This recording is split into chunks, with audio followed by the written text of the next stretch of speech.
is Keisha. I'm Felina. Right. And I'm Nikki. Today we're going to talk about cultural issues within the African American community.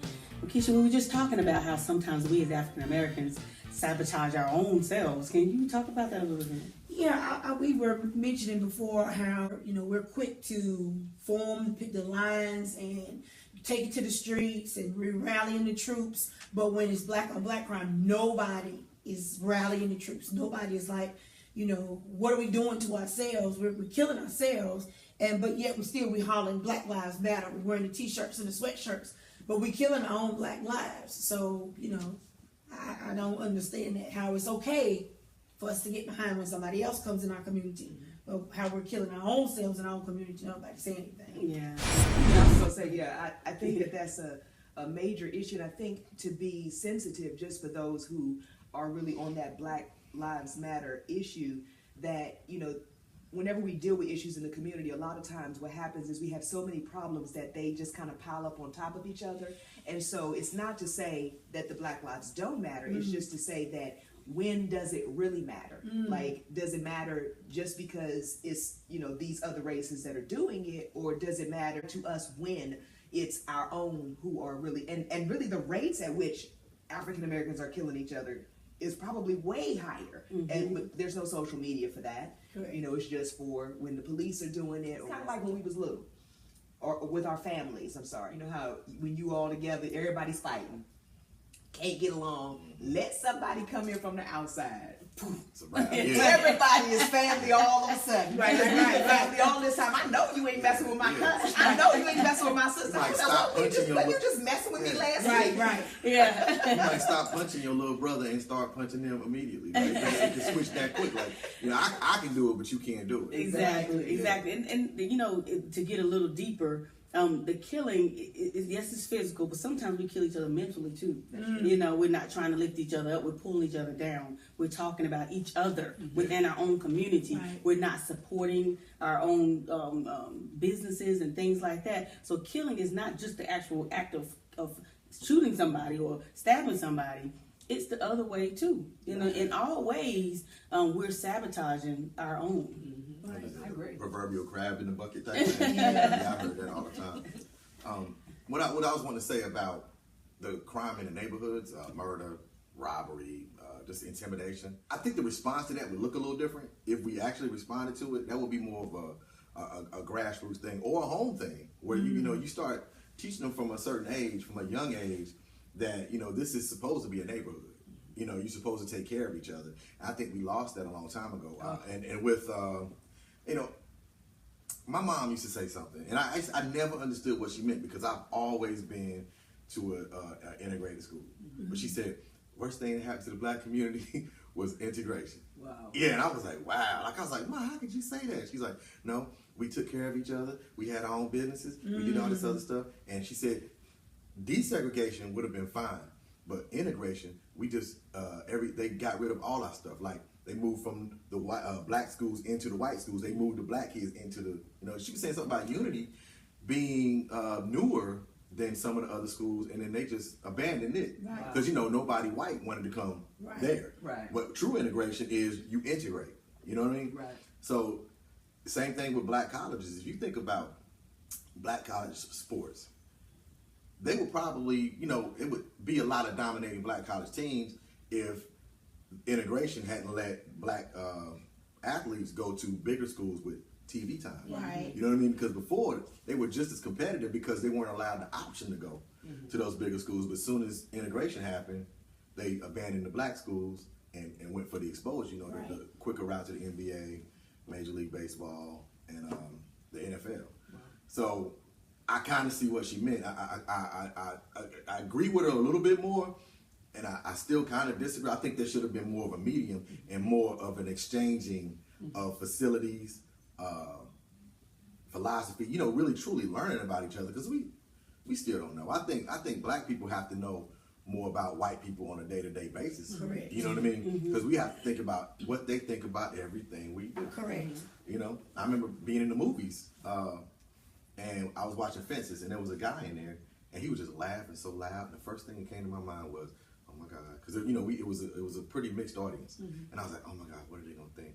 You know what I mean? And I shamed myself right at that moment, because when he laughed, it was a funny part happened, you know, and it went along, and nobody, you know, he wasn't blocking anybody's view, and it was fairly brief. But the first thing I went to was, what are these other people in here thinking? And I was kind of ashamed of myself, because he was really the freest dude in there. Yeah. And you know what? That's important though, that you talk about freedom, because there's so many people who are trapped mentally in their mind, even when it comes to our culture. We don't even know who we are or what we represent, because it's like everything about us is pointed to as if it is a negative thing. That's exactly right. From your hair to your skin to your eyes to the way that you do it. So then the only way that other people feel comfortable with us is if we do it like they do it. That's right. And that makes me uncomfortable, because I want to be, that's why I do some of the things that I do, like wearing glasses with no lenses in them, because nobody gets to tell me what fashion is. I wear white after Labor Day. Nobody gets to tell me that. So it's just kind of like, when it comes to who I am as an African American, it makes me really sad when I go around and I see that most of us don't embrace our real hair. Most of us don't embrace our true features or our true culture, even our music. That's, you know, beautiful to me. I mean, and I can listen to a whole lot of stuff, but when I hear African American music, and this is not to be racist, I don't feel racist at all. I like other cultures, but I want to be able to embrace my own without feeling like it's something wrong with me, you know, or that somebody else is going to think wrong of me because I embrace my culture. Yeah. I think it's funny how non-black, I won't say all, but non-black races say, make kind of, like you said, they make us feel negative about our culture, our natural selves, but then they want to be like us. Yes, exactly. And they want to do what we do, and they want to be accepted by us. But if we try to cross that line to go the other way, then it's a problem. Oh, they're trying to act white, or they're trying to act a certain way, or why they over here, why they doing that, why they got their own. But it's like, it's okay for y'all to come over here and eat our collard greens and cornbread, but if we come over here and try to eat some caviar, y'all got a problem with it. Right. So I'm trying to figure out from way back plantation days, how it is that even though they didn't want us, they wanted us. You know what I'm saying? And we were this exotic thing, and we were this taboo thing. You had to have us. But then when we tried to reciprocate, we were killed. We were beaten. Stuff was taken from us. So it's like, it's all right for a non-black race to act a certain way towards blacks. But if blacks come back and try to move towards that medium, we are violent. We are rude. We are disrespectful. We are all of these negative connotations. And I'm sitting here like, but you do it, so why can't do it? Right. Now, Nikki, I want to go back to something that you were saying about us embracing our own, how you want to embrace our own.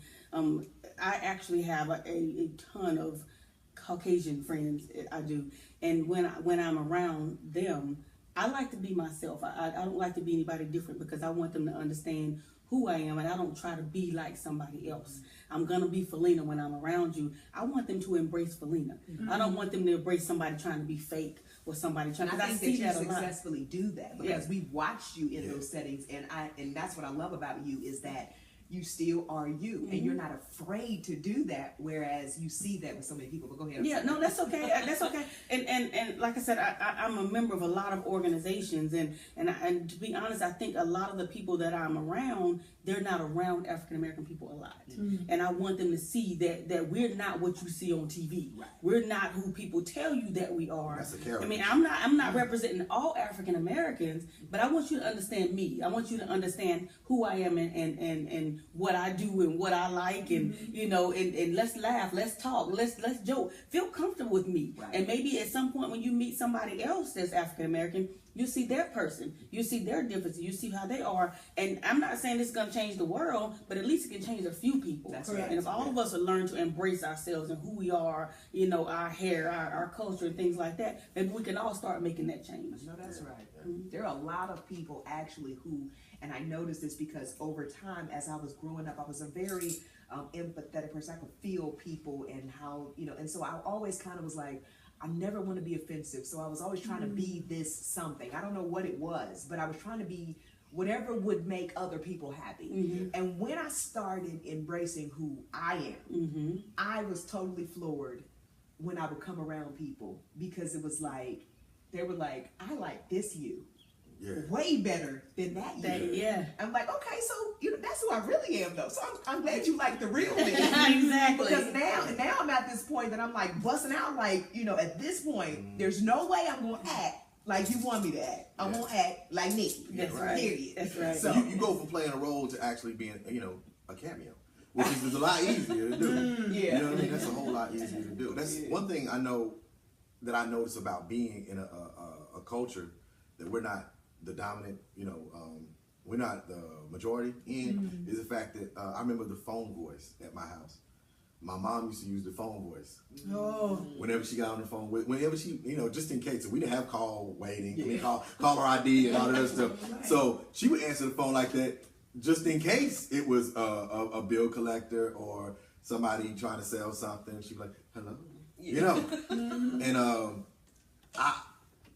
I know a lot of people who still do that. They change their voice on the phone, and it's not you. To me, I never do it. I just talk like I talk. For one, I have the words and the vocabulary and everything to convey what I'm trying to say. And even amongst my colleagues, I speak this way all the time. I know. What are you saying about that though? What are you saying about that? I think you should not do it because it's not you. But I beg to differ with that. I don't think you're trying to sound. I don't know if you're trying to say somebody's trying to sound like a different race. But I try to sound professional.